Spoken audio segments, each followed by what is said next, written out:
喧闹车身旁的传统店面，榻榻米师傅的手忙碌着，刀子利落其手间，一场人与榻榻米的对话临近上演。你怎么以后跟这个客户讲，我的用心有多少？但现在会想说，念一些佛号，让客人睡得平平安安。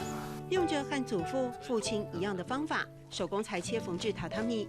握在手中的器具，时刻提醒着第3代的黄志全传承的意义。这是我用的，已经用了30几年。这是我阿公用的，用了10几年。这是我爸爸这是我阿公的，这是现在刚新买。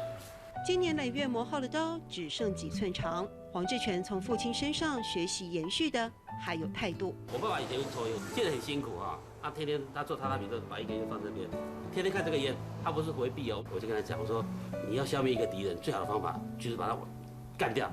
我爸爸会心一笑，把烟点抽掉了，但是那天只抽了1根，他慢慢把烟就戒掉了。面对才能解决。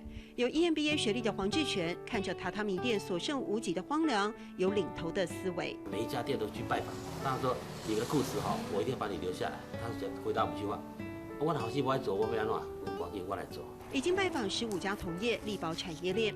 黄志全自己也创新，要做台湾自己的榻榻米，加上了条纹和图腾，榻榻米有了新风貌。而台湾湿气重、防水的榻榻米切合需求。亚黑行善品毛，这是新产品。哦，亚黑最近刚新推出来的，最近才推出的。最近这个新产品。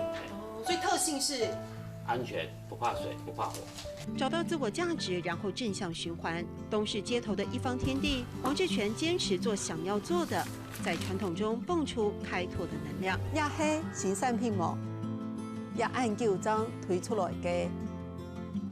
亚黑行善品毛，也按旧章推出来嘅。